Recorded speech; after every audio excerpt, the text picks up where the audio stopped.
नमस्कार, आप देख रहे हैं हेडलाइंस 24 समाचार चैनल।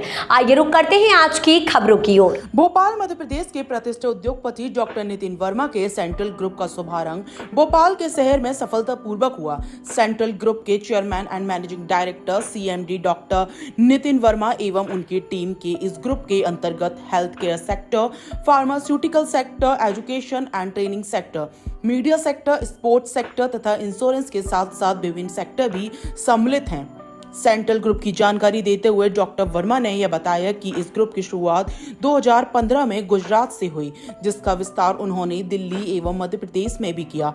अधिक जानकारी देते हुए उन्होंने यह बताया कि हेल्थ केयर सेक्टर में central group of hospitals, pharmaceutical sector में circle in pharmacy, education sector में लाइब्रेरी, स्पोर्ट्स सेक्टर में एस्पायर स्पोर्ट्स, इंश्योरेंस सेक्टर में Kotak health and life insurance, media sector जैसे स्टार्टअप शामिल हैं।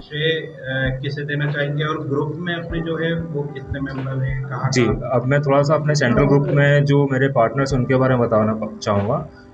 देखिए, मुझे यहाँ जो मैं इस स्टेज पे आके इतनी छोटी मतलब एज में भोपाल में अपना चला रहा हूँ सेंट्रल ग्रुप, तो मेरा जो मेन इस सब के पीछे मेरे पिताजी हैं। मतलब उन्होंने मुझे शुरू से 2007 जब मैं एलएन कोटा गया था प्री मेडिकल्स की तैयारी करने, जब से मुझे इतना सपोर्ट किया है कि उनके अलावा मैं अपने ज़िंदगी में किसी को नहीं मानता हूँ। उन्होंने मुझे हर जगह, चाहे वो फाइनेंशियल हेल्प हो, चाहे इमोशनल हेल्प हो, चाहे मेंटल हेल्प हो, हर तरीके से उन्होंने मुझे हेल्प करी है। साथ ही साथ मेरी मदर मेरे साथ रही हैं। उनने मुझे बहुत मेरा PMT में सिलेक्शन नहीं हुआ था, कुछ ट्रेजेडी हो गई थी कोटा में, तो मैं बेड पे भी रहा था, मेरा ट्रीटमेंट चला था, 3 साल में बेड पे था। मेरी मेमोरी लॉस भी हो गई थी, बट मेरी मम्मी ने मुझे बहुत, मैं डिप्रेशन में भी चला गया था उस टाइम पे, तो पर मेरे मदर फादर उन्होंने मुझे बहुत मोटिवेट किया, मेरे फैमिली मेम्बर्स ने बहुत मोटिवेट किया कि आप ठीक है, डिप्रेशन में क्यों जा रहे हो, नहीं हुआ तो नहीं हुआ, सबके साथ होता है। बट आज आप देखिए, जहाँ विदिशा में मैं 3 साल बिस्तर पे पड़ा हुआ था, वहीं पे जाके मैंने पहला अपना हॉस्पिटल खोला। तो विदिशा केयर हॉस्पिटल विदिशा में मेरा पहला स्टार्टअप था। उसके पहले फिर भोपाल में आके 3 साल हमने एक्सपीरियंस लिया कि हॉस्पिटल कैसे चलाया जाता है। तो जितने भी बड़े बड़े भोपाल के हॉस्पिटल्स हैं, Chirayu, LBS, Bansal, Bhopal care hospital, जहाँ से मैंने अपना नाम सेलेक्ट किया, वहीं से Bhopal care hospital, Vidisha care hospital, Shivpuri care hospital, एक चेन मेरी हॉस्पिटल्स की चल रही है, मेरी खुद की। तो इस तरीके से इस जर्नी में, और उसके बाद मैं श्रेय देना चाहूँगा मेरी वाइफ को। जब मेरी शादी हुई, उन्होंने मुझे बहुत सपोर्ट किया, वो भी मेडिकल फील्ड से ही हैं।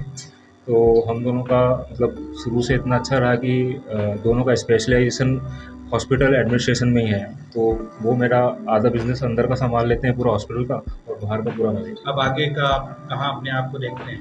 बस अभी तो ये है कि भोपाल में अपना पूरा की पूरा सेंट्रलाइज ऑफिस हमने जो शिफ्ट किया है, इसको जितनी भी जड़ें हैं इसको मजबूत करना, और भोपाल में जितने भी अदर हॉस्पिटल्स हैं उनके मैनेजमेंट और एडमिनिस्ट्रेशन को संभालना, यही उद्देश्य है भी सेंट्रल। ठीक है, थैंक।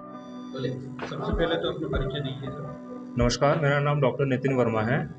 मुझे ये बताते हुए बड़ी खुशी हो रही है कि मैंने अपना एक खुद का एक सेंट्रल ग्रुप क्रिएट किया है, जिसका इनॉग्रेशन आज की डेट में यहाँ पर भोपाल में किया जा रहा है। थोड़ा सा मैं सेंट्रल ग्रुप के बारे में बताना चाहूँगा। सेंट्रल ग्रुप की मेरी जर्नी स्टार्ट हुई थी गुजरात से। तो एज एन एंटरप्रेन्योर में मैं स्पेशली मेडिकल फील्ड से हूँ, तो मैं मेडिप्रेन्योर कहलाया जाऊँगा, क्योंकि एंटरप्रेन्योर अलग अलग कैटेगरी के होते हैं। तो मेरा मेडिकल फील्ड स्ट्रॉन्ग होल्ड है, और वहीं मैंने पढ़ाई करी है मेडिकल और हेल्थ केयर सेक्टर की, तो इसलिए मैं मेडिप्रेन्योर कैटेगरी में आता हूँ। ठीक है। तो सबसे पहला स्टार्टअप जो मैंने किया था अपने इस ग्रुप के अंडर में गुजरात में किया था, जहाँ से मेरी पढ़ाई हो रही थी, EDI अहमदाबाद से। तो वहाँ पर मेरा जो फर्स्ट स्टार्टअप था फूड प्रोसेसिंग सेक्टर का था, प्रिंसेस कॉर्नर करके। वहाँ पर हम लोग जो प्लेयर्स होते हैं, स्टूडेंट्स हैं, उनको फ्रेश फलों का रस, जूस और मिल्क शेक्स, मॉकटेल्स और कोल्ड कॉफ़ी और इस टाइप का एनर्जी ड्रिंक्स वगैरह हम लोग प्रोवाइड करते थे। देन वहाँ के बाद मैं दिल्ली आया। दिल्ली में आके मैंने अपनी खुद की कंपनी बनाई, सर्कल एन के अंडर में एजुकेशन एंड ट्रेनिंग सेक्टर वहाँ पर मैंने स्टार्ट किया, जिसमें लाइब्रेरी थी और भी कुछ स्टूडेंट्स को रहने के लिए अकोमोडेशन वगैरह भी हम प्रोवाइड करते थे। और जो गुजरात में मैंने स्टार्ट किया था फूड प्रोसेसिंग सेक्टर, वो मैंने ट्रांसफ़र किया दिल्ली में। तो दिल्ली में वहाँ पर हम स्टूडेंट्स को जो हमारे पढ़ाई करते हैं लाइब्रेरी में, उनको फूड वगैरह सप्लाई करना, मैस और टिफ़िन सर्विसेज वगैरह हम लोग प्रोवाइड करवाते थे उनके लिए। और इसके साथ साथ रिफ्रेशमेंट जो उनको चाहिए वो तो हम लोग देते थे। अभी आपने क्या अभी जो लेटेस्ट में देखा जाए तो हमारा खुद का एक हॉस्पिटल का मैंने एक ग्रुप बनाया है, सेंट्रल ग्रुप ऑफ हॉस्पिटल्स, जो कि भोपाल में हमने इसको हेड ऑफिस रखा है। इस सेंट्रल ग्रुप ऑफ हॉस्पिटल्स का मेन जो एम है, जितने भी भोपाल के मल्टी स्पेशलिटी हॉस्पिटल्स है, मैक्सिमम अगर देखा जाए तो मेरे अभी पार्टनरशिप में 3 हॉस्पिटल्स हैं, और उन हॉस्पिटल्स का मैनेजमेंट, एडमिनिस्ट्रेशन एंड पूरा मार्केटिंग, बाहर का बिजनेस ग्रोथ, वो मैं देखता हूँ, मैं और मेरी टीम देखती है सेंट्रल ग्रुप की। तो मेनली हमारा सेंट्रल ग्रुप ऑफ हॉस्पिटल्स का काम यही है कि management and administration of multi speciality hospital, जितनी भोपाल में हॉस्पिटल्स हैं उन सबका मैनेजमेंट देखना, उनका एडमिनिस्ट्रेशन देखना, प्लस उनके बिजनेस को ग्रोथ करके कैसे प्रॉफिट में लाना है। क्योंकि हम लोग का main task as an entrepreneur यही रहता है कि किसी भी फर्म, कोई भी बिजनेस XYZ जो भी हो, उस बिजनेस को उसमें जुड़ना और उसकी बिजनेस को ग्रोथ करके कैपिटल वैल्यू को बढ़ाना। तो ये हमारा मेन टास्क रहता है। जैसे आप फिलहाल के लिए इस खबर में इतना ही। बने रहे हेडलाइन 24 समाचार के साथ। नमस्कार। ऐसी खबरों में बने रहने के लिए हमारे चैनल को लाइक, सब्सक्राइब जरूर कीजिए।